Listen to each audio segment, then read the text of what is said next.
Welcome to episode 2 of the On Deck channel. We are still checking out this power cat that they're working on building over here, and the outfitting and all the resources that they're putting into this, all the really cool equipment is looking so good.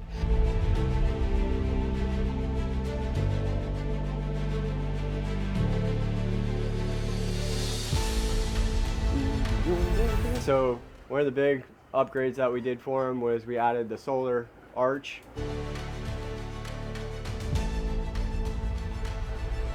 So what they're working on here is, now that the solar frame is built and they have the solar panels installed onto the frame, Cook Crane shows up so that they can work on actually floating the frame to go put it onto the boat.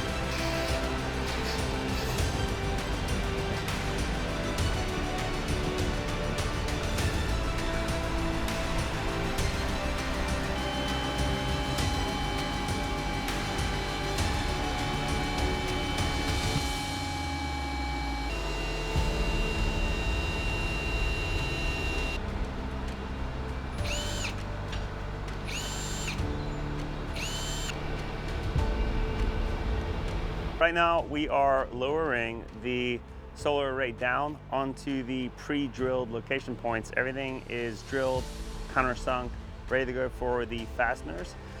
We have sealant on the back of the feet, and the legs are pre-installed and pre-cooked. So they're literally gonna nest that aft section of the frame into those and weld them on the spot here in the next few minutes. They may just throw a couple tack welds on there at first, but those will be fully welded in a few minutes here.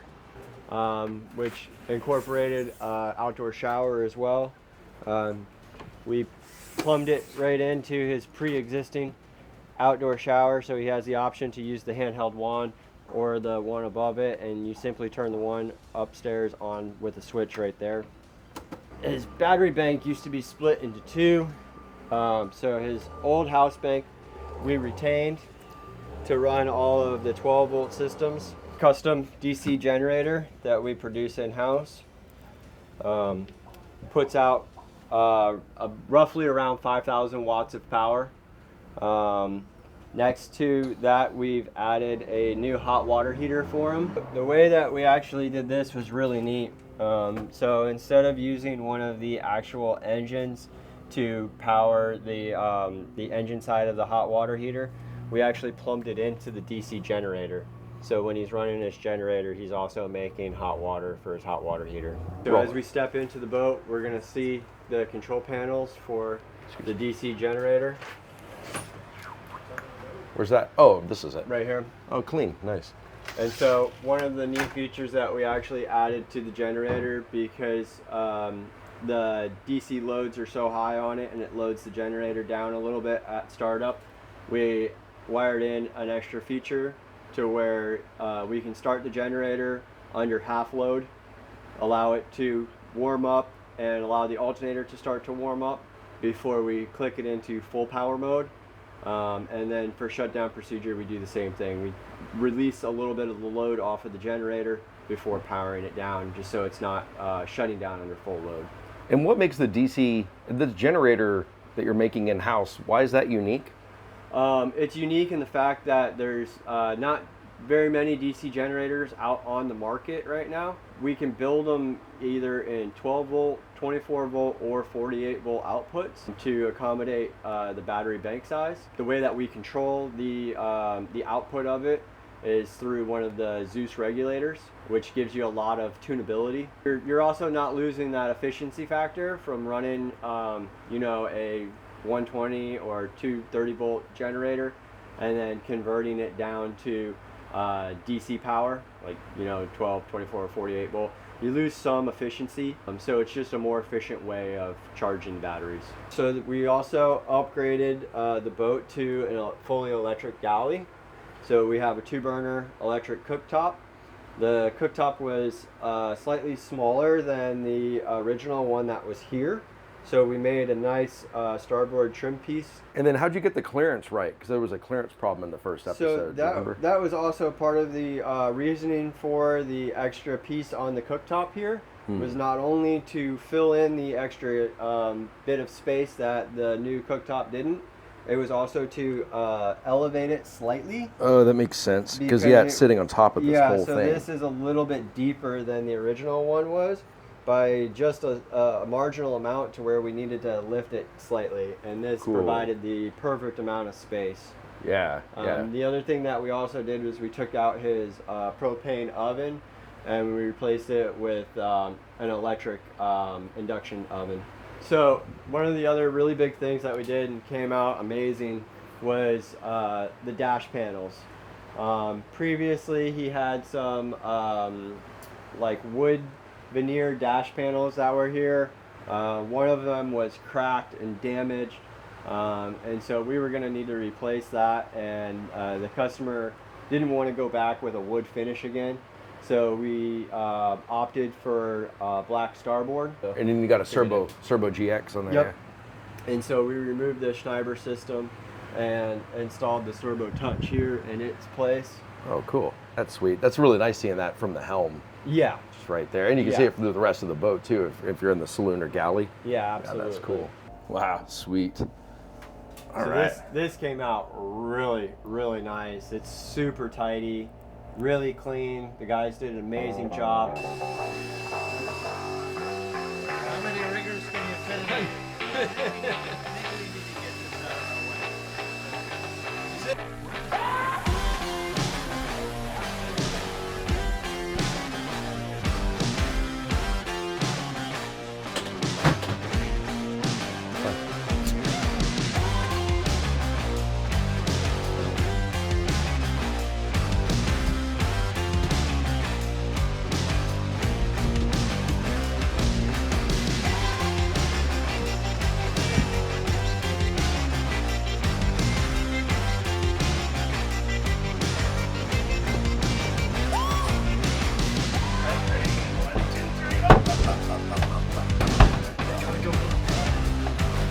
My way?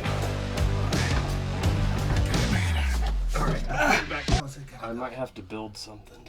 No, I see it. Okay. I can't.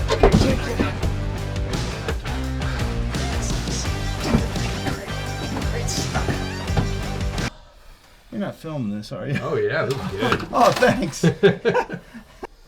We're just trying to, Not die? not die or knock our teeth out or kill ourselves. Jenga shot so far. Just stacking it up. Yeah, right like that. How's that fit? So that's actually going to guide it, and your idea of tipping it would work. Right, it's in. We're very Awesome. It's all right. Good job, guys. Yeah. I go to lunch and the 18 comes. 18? So what we're looking at here is a 600 amp hour 48 volt system. We have 6 of the 24 volt 200 amp hour batteries.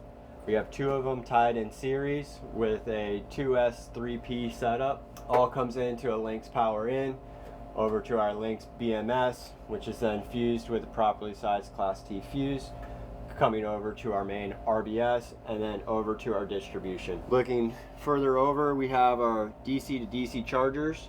So 48 volt system is going to be charging our 12 volt house bank that we saw in the engine space. 48 volt 10,000 watt inverter, which is powering all of the AC loads on board the boat, supplying 2 separate panels, one to my back, the other one up in the galley for all of the galley electrical. So we have main AC distribution panel, and then we have another sub panel, like I said, upstairs powering the galley. All of our solar charge controllers are here. We have a third charge controller for when he upgrades his panels on the hardtop. They were too small to supply enough voltage to the 48 volt system. And then we have some of our 12 volt accessory buses right here. and some other small fuses supplying power to different RVSs and the water maker, AC drains, things like that. So this, you said 600 amp hours at 48 volts. So Yep. is that 2400 amp hours at 12? Yes. Yeah. Yeah. I try to put it in 12 volts for people because these 24 and 48s are just new, you know? Yeah. So it's kind of hard to imagine, but you know, how much power that really is until you convert that back to 12. I think the best way to do the conversion to kind of know what's what is based off of watt hours. Oh, okay. So that would be 28,800 watt hours. Because Nice. the watts, See, I the hadn't watts thought are of it that never way. gonna. The watts are always Always the the same. no matter what. Nice. Kind of easier to judge your sizing off of different voltages based off of your Watt hours. Yeah. Oh, nice. Okay, so we'll step over into the starboard or the port hall. This is the control panel for the Rain Man water maker right here. So this is where they will do all of their control from here for the flush and setting their pressures. They have a test line right here for testing the water to make sure it's good before sending it to the tank. And the actual water maker itself is in a really cool kind of hidden location. So it's actually back here underneath this Oh, space. wow. This was all dead space back here. So we actually ran a lot of the water maker stuff all back up underneath there. Okay, so now we're up on the fly bridge. Customer purchased Starlink, so we installed it back here for him. It's getting to be a very popular option that most all cruisers are opting for now. So this is one of the other dash panels that we remade for him. This used to be 2 panels here. There was a small strip here, followed by another piece up top. And so we were able to, with the starboard having some flexibility because this wasn't a perfectly flat surface, we were able to still maintain a pretty flat surface and fill in this whole area, giving us a little bit more room to work with. His spotlight went out, so we upgraded the spotlight to a slightly larger one. We have a FLIR camera and the radar up there, and we actually made a custom mount for the FLIR camera and incorporated it right into his pre-existing radar mount, and it came out just phenomenal. Looks super clean, much better than anything you could have ever bought off the shelf. Guys, this FP Summerland 40 project has been so awesome. Such a nice, big, powerful, but compact battery bank. Awesome solar array, DC generator for fast charging. These guys are gonna have an awesome time cruising. However, this next project we're about to show you is going to blow you away. This is an FP MY44, and if you thought the battery bank and solar array on that Summerland were cool, this thing is gonna absolutely blow your mind. We're so excited to show you what we're gonna do on this boat. It's gonna be the biggest battery bank by far that we've ever done, biggest solar array, huge inverter system. Those Leopard 50 videos that we made, whole nother level. Almost double the battery bank size.